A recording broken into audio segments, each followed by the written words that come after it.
Deus abençoe, irmãos, no nome do Senhor Jesus Cristo. Nós estamos muito felizes de estar aqui mais uma vez, começando mais um programa, Jovens Destemidos, nessa série de Daniel. E Deus tem nos dado graça de estar mais uma vez aqui, Nós sabemos que o homem não pode fazer nada, mas Deus no homem, Nós queremos sempre estar trabalhando, porque Deus sempre veio a pessoas que estavam trabalhando. Gideão estava trabalhando e todos os heróis da fé estavam trabalhando quando Deus se aproximou. Nós queremos estar com as mãos na obra, trabalhando para que o Senhor venha e se apresente a nós. E não trabalhando de uma forma orgulhosa, mas nós queremos estar debaixo daquilo que o Senhor nos ordena. É isso que nós queremos. Nós não somos nada, mas o Senhor em nós é o que faz a diferença. Então, mais uma vez, nós estamos aqui, nós estamos estudando esse livro, que para nossa mente humana, ele é muito difícil. Um abutre, ele tentar voar nesse livro, ele se desintegra. O gavião, às vezes ele consegue voar alto, mas ele chega até um ponto, mas ele não consegue. Mas aqueles que têm a unção da águia, conseguem captar a visão que o profeta águia nos deixou e nós conseguimos acompanhar, Então, quando nós aceitamos um profeta na condição de profeta, nós recebemos um galardão de profeta. Então, é isso que nos dá segurança aqui nesse nosso programa, mais uma vez, porque nós estamos confiados nos ensinamentos do irmão Brana para nós aprendermos. Nós estamos em Daniel capítulo 7, e Daniel capítulo 7, irmãos, é o 7º selo. E é um livro muito difícil, e muitos teólogos, eu procurei dar uma olhada no que as denominações dizem, e eles se confundem tudo ali, Eles, até um certo ponto eles conseguem chegar, mas eles se desintegram, porque são abutres, Mas graças a Deus que Deus nos deu um profeta para nos revelar esses mistérios. Eu quero que os irmãos observem, o irmão Brana disse que o 7º selo não é só agora. Não, se você acha que o 7º selo é só agora, você está enganado. O 7º selo ele abrange até uma parte, até a entrada do milênio. Tanto é que o irmão Brana diz na mensagem das eras que a meia hora de silêncio, sabe quando o cordeiro levanta do trono e aí tem uma meia hora de silêncio? O irmão Brana diz que aquela meia hora de silêncio é a grande tribulação, é a limpeza do santuário. Porque observe, lá no Antigo Testamento, quando era feita a limpeza do santuário, depois que eles matavam o bode e aí colocavam aquele segundo bode para andar, eles ficavam olhando. E aí quando eles matavam o cordeiro durante todo o ano, tinha o dia 10 do mês 7. E aí nesse tempo tinha que fazer uma limpeza do santuário para fazer essa festa da expiação. E quando fazia a limpeza do santuário, não tinha sangue no propiciatório. E da mesma forma é a grande tribulação, quando vai estar limpando essa terra, limpando esse santuário, e não vai ter sangue no propiciatório. As pessoas vão clamar, vão pedir, mas não tem sangue para ajudar eles. Então os chips são perfeitos. E a limpeza do santuário faz parte do 7º selo. E a vinda da noiva, na terceira vinda, também faz parte do 7º selo.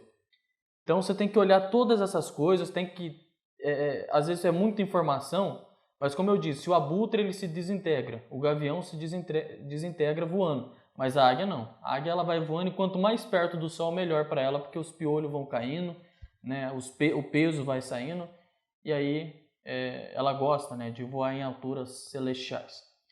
Então, graças a Deus que Deus nos enviou um profeta, e como eu disse aqui, Daniel capítulo 7 é o 7º selo. Nós vimos aqui nas nossas lições anteriores que aparecem 4 bestas que saem das águas, e você vê que eles começam a fazer guerra contra os santos, essa 4ª besta, faz guerra contra os santos e prevalece. E daí nós vimos agora no vídeo passado sobre o super-homem de Satanás, que é aquele chifre pequeno que levanta. E esse super-homem de Satanás é algo que as pessoas estão buscando. As pessoas estão buscando um super-homem. Eles buscam um homem que supra as necessidades do povo. E nós vemos as profecias se cumprindo de vários homens que estão se levantando, um mais inteligente do que o outro, Nós vemos lá o Donald Trump, que é um homem muito inteligente, um bilionário, que está sanando as dívidas dos Estados Unidos, né? Nunca houve um tempo que os Estados Unidos estavam com tantos empregos, a não ser quando chegou a pandemia e acabou dando... Mas é um homem muito inteligente que ele consegue governar pelo Twitter. Né? Nunca antes um presidente conseguia fazer isso. Ele tinha que mostrar a sua cara ali. Ele não, ele nem precisa. Ele governa pelo Twitter. Nós vemos um Bolsonaro aí que se elegeu sem colocar muita propaganda na televisão, como os governantes anteriores. Ele teve uma tática diferente, foi governado, e é um homem que tem uma aprovação, como nós temos visto aí, que cada vez as suas aprovações sobem. Mas o mais triste disso é nós vermos cristãos apoiando esse tipo de homem, né? Porque está tudo dentro das Escrituras e esses homens vão levar o povo à perdição. E é nessas coisas aí que as pessoas vão olhando, eles vão buscando um homem melhor. E aí aparece um super-homem e apanha todo mundo. Mas quando que esse super-homem aparece? Esse super-homem de Satanás? Nós aprendemos que ele aparece na grande tribulação. A noiva sobe, o super-homem desce.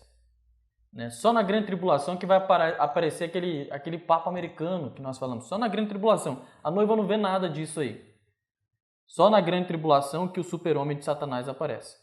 Engana todo mundo. Leva todo mundo à perdição. E nós vamos aprender um pouco disso ainda mais para frente, lá em Daniel capítulo 9, nas 70 semanas de Daniel. E eu creio que o irmão Lucas vai estar nos trazendo, que vai falar bastante coisa disso, né? Quando aquele homem que traz a assolação, a abominação, né? Ele vai mostrar muita coisa. Mas o glorioso desse capítulo 7 é que não tem só Satanás trabalhando, Satanás fazendo a festa. O glorioso disso é que ele faz a festa, Satanás faz a festa até um período de tempo. E é aqui que nós vamos entrar. Até quando que ele faz essa festa aí? Até quando que ele guerreia e vai vencendo? Ele faz guerra contra os santos e aí ele vence? Né? Será que é para sempre? Não. Tem um período aí que daí a festa dele acaba. Quando que acaba a festa dele? Né? Vamos em Daniel capítulo 7, vamos fazer a nossa leitura oficial desse nosso programa. Daniel capítulo 7, né? Vamos no versículo 8, e nós vamos ler o versículo 9 e o versículo 10. Diz assim: estando eu a considerar os chifres, eis que entre eles subiu outro chifre pequeno. Esse é o super-homem de Satanás. Diante do qual 3 dos primeiros chifres foram arrancados, e eis que neste chifre havia olhos como os de homem, e uma boca que falava grandes coisas. Nós aprendemos isso nos programas passados. E eu continuei olhando, até que foram postos uns tronos. Observa, tronos. Não foi posto um trono. Tronos. Foram vários. Está no plural aqui. Foram postos uns tronos. E um ancião de dias se assentou. Um ancião de dias se assentou nos tronos. Parece que está tendo um erro de português aqui. Não está tendo um erro de português aqui não, irmão. Você vai entender por que um ancião de dias senta em tronos. A sua veste era branca como a neve, e o cabelo da sua cabeça como a pura lã. O seu trono era de chamas de fogo e as suas rodas de fogo ardente. Um rio de fogo manava e saía de diante dele. Milhares de milhares o serviam, e milhões de milhões assistiam diante dele. Assentou-se o juízo e abriram-se os livros. Vamos aqui então, vamos ver que Daniel, aqui no capítulo 7, ele está vendo uma visão, vendo um ancião de dias chegar. E esse ancião de dias tem umas características aqui. Mas você sabia que João, 600 ou 800 anos depois, ele viu a mesma coisa? Ele viu um ancião de dias que tinha as mesmas características. Vamos dar uma olhada aqui. Apocalipse, capítulo 1, versículo 13, diz assim: e no meio dos 7 catiçais, um semelhante ao filho do homem, vestido até os pés de uma roupa comprida e cingidos pelos peitos com um cinto de ouro. E a sua cabeça e cabelos eram brancos como a lã branca, como a neve, os seus olhos como chama de fogo, os seus pés semelhante a latão reluzente, como se tivessem sido refinados numa fornalha, e a sua voz como a voz de muitas águas. Observa aí que tem as mesmas características. Tinha um cabelo branco, né, como a lã, seu trono era chamas de fogo, né, as rodas de fogo ardente. Então é um ancião, esse ancião de Daniel capítulo 7 é o mesmo de Apocalipse capítulo 1. Amém? Então observa aqui uma coisa. Eu disse que esse ancião de dias, ele se assentou em tronos. Assentou em vários. Não está tendo erro de português aqui. Vamos entender quem que era esse ancião de dias. Quem que é? Né? Nós vamos observar aqui, porque esse capítulo aqui, se você não tiver visão de águia, você se confunde. Por quê? Porque esse ancião de dias, ele vai dar o poder para o filho do homem. Mas o filho do homem e o ancião de dias, será que eles não são a mesma coisa? Praticamente sim. Mas nós vamos tentar distinguir os dois para entender por que um dá o poder para o outro. E como que um é a mesma coisa que o outro, nós vamos tentar tirar essa confusão aí. Amém? Quem é o ancião de dias que senta em tronos? Vamos então entender quem que é esse ancião de dias. O irmão Brana diz na mensagem Apocalipse, capítulo 4, na terceira parte, lá no parágrafo 75, vamos dar uma olhada aqui. Parágrafo 75. Deixa eu só achar aqui para os irmãos. Os irmãos vão entender o que é um ancião de dias. Ó, o Brana diz assim no parágrafo 75. Agora, descobrimos que estes eram anciãos. Agora, observe o que o irmão Brana vai dizer aqui. Ó. Um ancião nunca é aplicado a um anjo ou a um ser. Um ancião nunca é um anjo ou um ser. É um ser humano redimido. Anciãos, porque tronos, coroas, domínios nunca se referem a anjos. Observe o que o irmão Brana está dizendo aqui. Mas as coroas e tronos, e assim sucessivamente, pertencem a seres humanos. E estes anciãos estavam coroados e vestidos e assentados nos tronos. Ele está falando aqui dos 24 anciãos. Mas observe o que o irmão Brana está falando, que um ancião na Bíblia significa seres humanos. Então, que seres humanos é esse aqui? Esse ancião de dias, irmãos, é a noiva do Senhor Jesus Cristo. Por isso que está sentado em tronos. Esse ancião é a noiva do Senhor Jesus Cristo. Daí você diz assim, irmão Jonas, daí é heresia. Como é que você está falando um negócio desse? É o irmão Brana que está falando. O ancião nunca é um anjo, nem um ser. O ancião é seres humanos redimíveis. São produtos redimíveis. E eles que sentam no trono. Quer um outro parágrafo aqui que eu vou provar para vocês? Vou provar para vocês aqui. Porque eu disse aqui que Daniel 7, aqui, desse ancião de dias, é o mesmo de Apocalipse capítulo 1. E aí ali tem uma sétupla glória daquela pessoa ali. Mas o irmão Brana diz que aquela sétupla glória daquele ancião de dias, sabe de quem que é aquela sétupla glória? É da noiva. É a sétupla glória da noiva. Olha o que o irmão Brana diz aqui na mensagem A Marca da Besta, no parágrafo 47. O irmão Brana diz assim, recordem, todo o Apocalipse é uma visão e símbolo. Tudo isso tem um significado de modo que se tem de observar atentamente, ler os profetas, ver o que os símbolos significavam, então comparar com isto aqui de modo que se venha a saber o que os símbolos realmente significam. Tinha olhos como chamas de fogo discorrendo pela terra, e vimos que aquelas chamas, como espadas, uma espada saía da sua boca, e uma espada de 2 gumes. E vimos que aquela era a palavra de Deus que saía da boca da igreja. A palavra de Deus saía da boca da igreja. E ela cortava mesmo até a medula do osso, e apta para discernir os pensamentos e intenção do coração. Hebreus capítulo 4. Agora observa aqui. E encontramos que a igreja encontrava-se ali em sua beleza. Olha que coisa.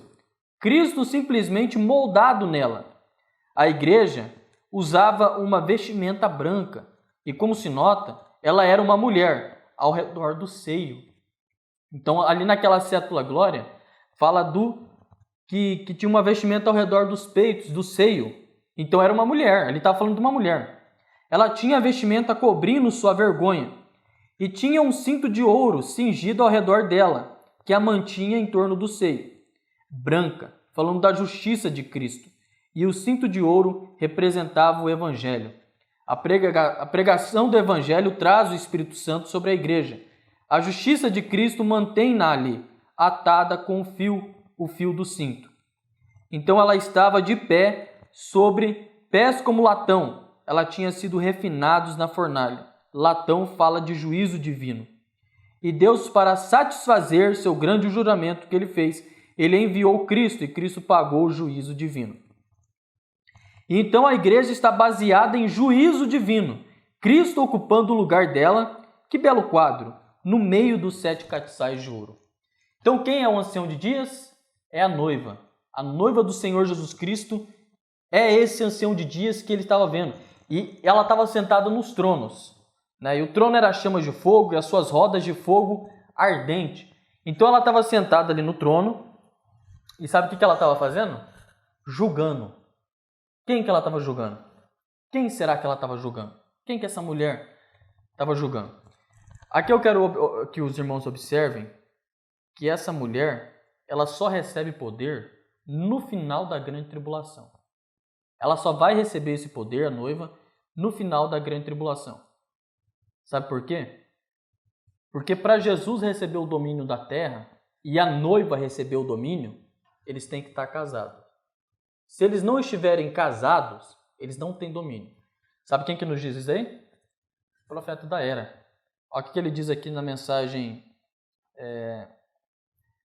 Perguntas e Respostas sobre Hebreus, no parágrafo 165. Ele diz assim, agora, eles retornam aos judeus depois do rapto da igreja gentílica. Está falando aqui de Moisés e Elias. Aí ele fala assim, a igreja gentílica vai para casa para a ceia das bodas.